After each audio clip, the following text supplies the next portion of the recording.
We have been invited to, I guess, go behind the scenes to see what Hannah Wells, professional triathlete, and her coach Bevan McKinnon are up to. They've flown over to Melbourne to catch up with Ken from Adaptive HP, and he's here to help her become more efficient on the bike, and that includes looking at aerodynamics, comfort on the bike, and one thing that I think we forget about a lot in triathlon, that is skill and technique on the bike. So we're going to see what they're up to in the studio and here at the velodrome. Let's do it.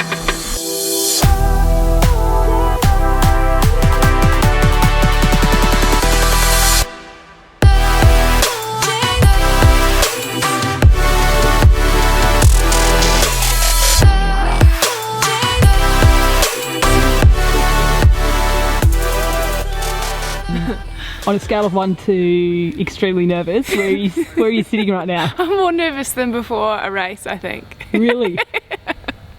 Oh, I don't know what to expect. What are the top tips that he gave you just for riding on a velodrome? Don't put your brakes on quickly and just let momentum take you around the corner. Yeah. Okay.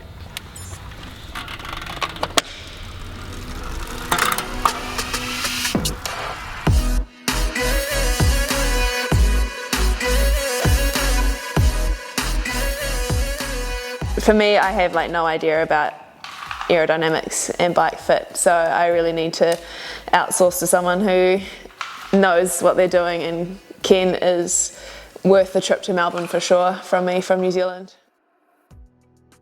To me, a good foundation is the equipment choice and the bike fit, because if you don't have that in place, then you've got no chance of having great technique on the bike. So with Hannah, it was really all about getting that foundation with her position, with her equipment, and that's, I think, what we've got to at this point. So the second stage of Hannah's development as an athlete is looking more at her time trial techniques, so the way that she holds her head, her posture on the bike, and basically those things that have a really big impact on aero performance, which I think we can now start to hone in on now that we've got the underlying foundation.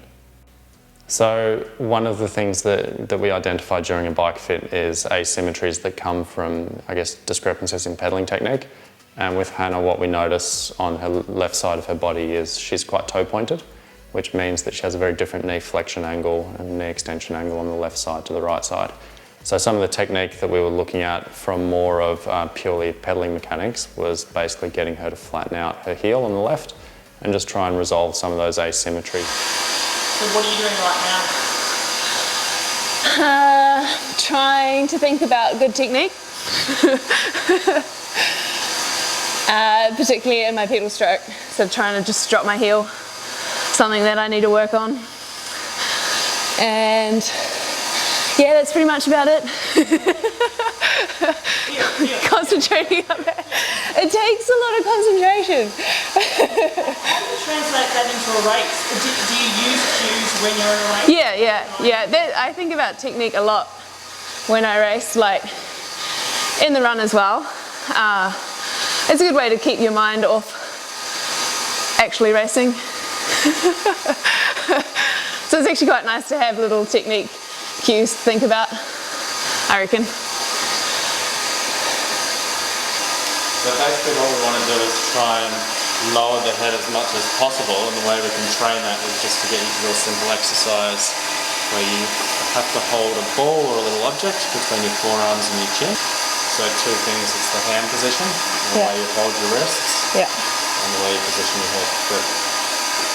So we're just seeing, and we'll see when Hannah gets back down in position, we want to see if we can fill this void behind the helmet, behind the top of her shoulders. And we'll see if we can do that just through number one, head position, but also just using a different shape helmet.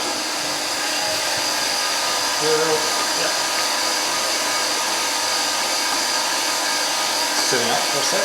Yeah, so maybe start by just getting your hair out of your eyes. Classic me. Hair everywhere. Can you do that back strap when you're tighter? Probably. If I get my hair out of the way. So ideally what we want to see is exactly what Hannah is doing right now, which is smoothing that transition from helmet to torso. Tiny little gap there, that's pretty unavoidable, but that is a lot better than the other one. So at the moment she's obviously doing this on a locked-in stationary ergo, which means that it's really easy for her to focus on those techniques without falling off the bike. But our next step is to do this same series of exercises on a set of rollers, where the bike's moving around under her, and she basically has to maintain those same positional cues while in a dynamic environment.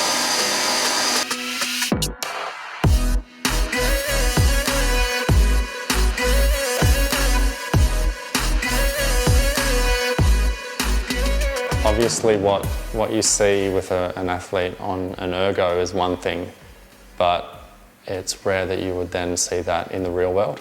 I.e., if you were to look at an athlete sitting on their TT bike on a stationary ergometer where the bike's locked in and they don't actually have to balance the bike, what you would then see with that athlete on the road would be vastly different.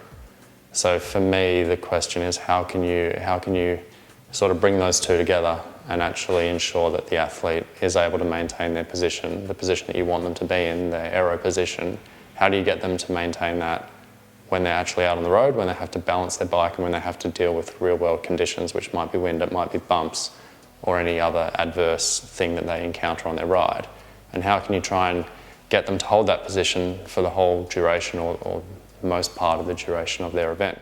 And for us, one of the things that we do is get an athlete to ride in their TT position on rollers, which really exposes them to the issue of the bike moving under them and really focuses their attention on having to balance and basically do that and ride their bike in a really unstable environment while maintaining their best possible position. And if they can do that, chances are when they get out on the road, their position will be a hell of a lot better for it.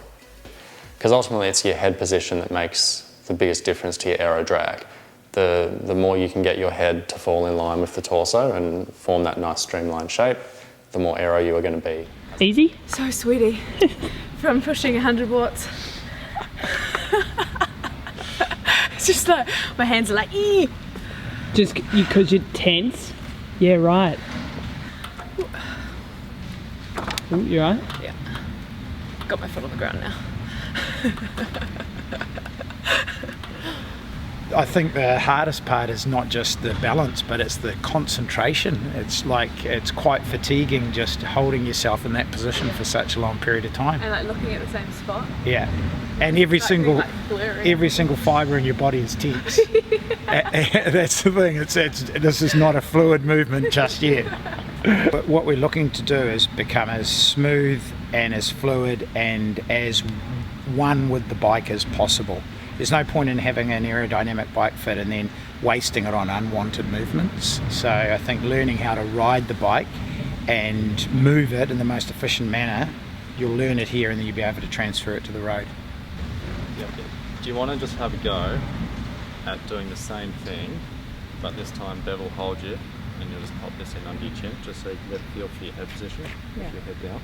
You're not going to... I thought he was going to say you just sit up and juggle the ball. Sure. Just when you're ready, have it. Yeah. Take stretch out your forearms. Yeah. Knew he was going to come up with one more. That was not enough when he walked over. Look less pumped. I'm so sweaty.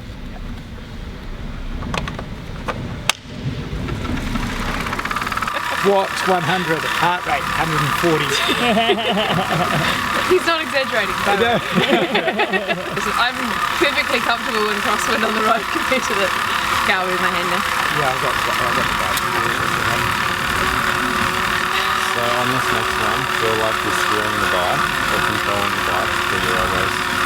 The hands are just relaxed on the end of the extensions. Okay. Right? So just feel like that weight's resting on your forearm.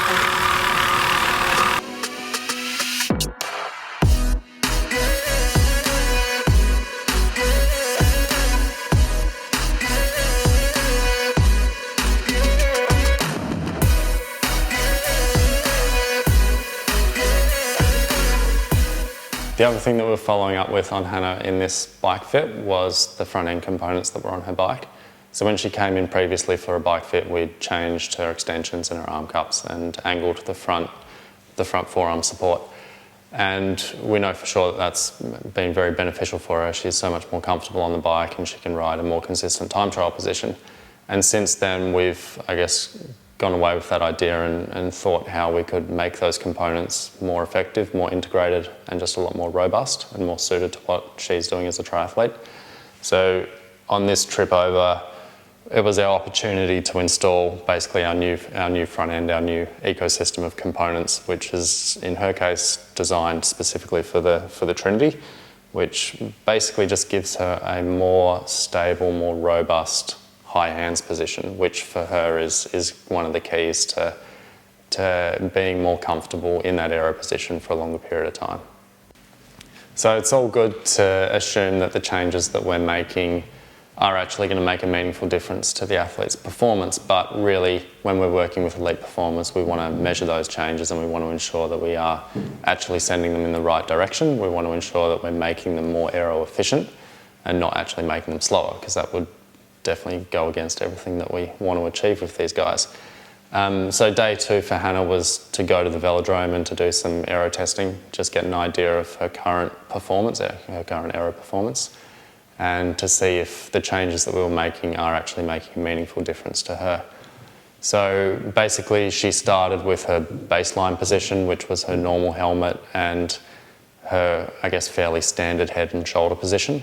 And then from there we went to a more aggressive head and shoulder position where she was focusing on those techniques that we were trying to reinforce on the rollers. For her, that was worth close to 5 watts in terms of the equivalent power gain, and that's around about 120 seconds for her over a full distance.